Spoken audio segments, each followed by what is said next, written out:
Hola, hola, te damos la bienvenida a una nueva edición de ¿Sabías que? El podcast con curiosidades de las artes, las ciencias y la cultura que te va a mostrar cuántas cosas se puede aprender. El 6 de agosto de 1945, el mundo entró en una nueva era, la era nuclear. Ese día cayó la primera bomba atómica utilizada por los seres humanos para asesinar y para destruir. Esto ocurrió sobre la ciudad de Hiroshima y fue replicado 3 días después con un bombardeo sobre la ciudad de Nagasaki. El uso de estas armas marcó de alguna manera el fin de la Segunda Guerra Mundial. De hecho, la guerra terminaría unos días después de haber sido arrojadas sobre estas ciudades japonesas y dio inicio a una nueva etapa caracterizada por el uso de la energía nuclear, tanto para fines pacíficos como para fines bélicos. Las bombas arrojadas sobre Hiroshima y sobre Nagasaki provocaron miles y miles de muertos. No están claras las cifras. Según las fuentes, en el momento de la explosión murieron entre 130.000 y 250.000 personas tomando ambas bombas, tomando el bombardeo de ambas ciudades. Y esta cifra incluye, por ejemplo, a unos 70 prisioneros norteamericanos, ingleses y holandeses.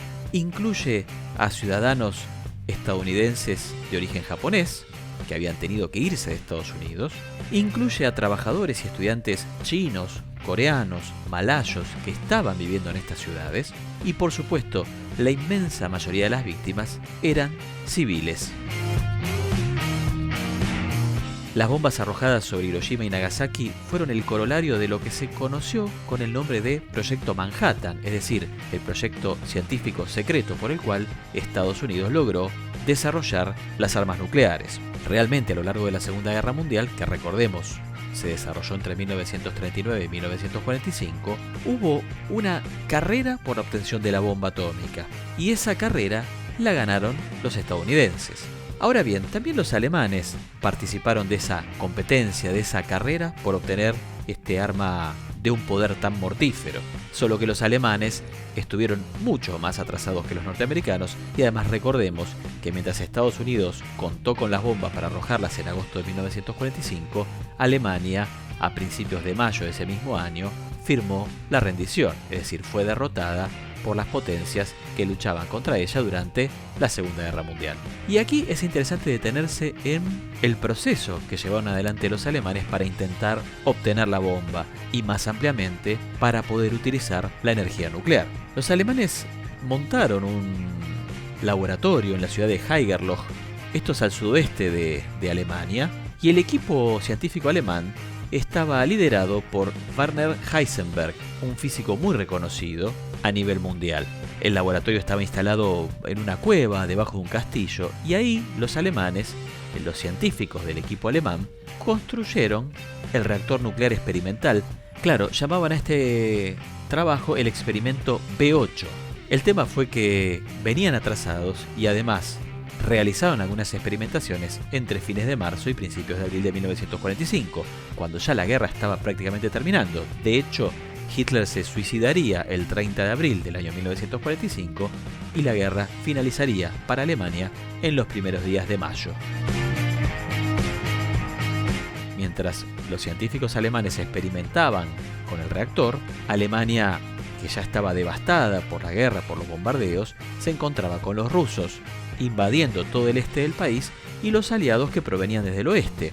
De hecho, el castillo, donde estaba el laboratorio experimental, quedaba cerca de la línea del frente de los aliados. Precisamente cuando los norteamericanos estaban cerca del castillo, el equipo científico alemán desmontó el reactor B8 para intentar que sus componentes no cayeran en manos de sus enemigos. Y acá es interesante también conocer un poco la historia del combustible que utilizaban para ese reactor. Ese combustible estaba constituido por cubos de uranio. Aparentemente el uranio provenía de Checoslovaquia, un país que hoy no existe, Se dividió ya hace algunas décadas en República Checa y Eslovaquia, y ese combustible estaba constituido por aproximadamente 1.200 cubos de uranio. Cuando los aliados se encontraban cerca del castillo, estos cubos de uranio fueron enterrados en un campo cercano para ocultarlos.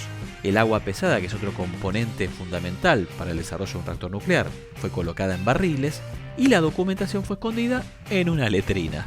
Mientras tanto, Heisenberg, el líder del proyecto científico alemán, intentó huir de noche en bicicleta con algunos cubos de uranio, o sea, con parte de combustible. Sería capturado en Urfeld el 3 de mayo de 1945 por los aliados y, por esas cosas de la vida, después de la guerra sería una figura importante de lo que en ese entonces se llamó el Consejo Europeo para la Investigación Nuclear. Hoy se llama Organización Europea para la Investigación Nuclear. O sea, se volvió una figura relevante en la Europa de posguerra. El hombre que había contribuido al programa nuclear de la Alemania nazi. Bueno, algo así como Werner von Braun, el padre de la cohetería alemana, que era un nazi convencido que terminó trabajando para los norteamericanos en su programa espacial. ¿Qué pasó finalmente con los famosos cubos de uranio? Bueno, esto es lo interesante, ¿no?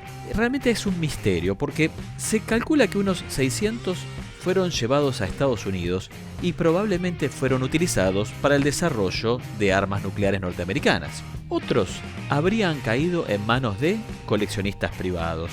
Se cree que hubo otros que fueron vendidos en el mercado negro, y vaya uno a saber en manos de quienes cayeron. Hoy solamente se conoce el destino de una docena de esos 1.200 cubos de uranio que los alemanes utilizaban en su programa nuclear. Una historia verdaderamente interesante y misteriosa, en la que inclusive hay personas que hoy por hoy están tratando de conocer, de averiguar cuál fue el paradero de estos elementos combustibles. ¿Sabías todo esto? Si no lo sabías, ahora lo sabes. Te invitamos a seguir escuchando FDA Radio Web. Soy Pablo Fasari y te doy las gracias por haber escuchado esta nueva edición de ¿Sabías que? Te espero en una próxima edición. Chau, gracias.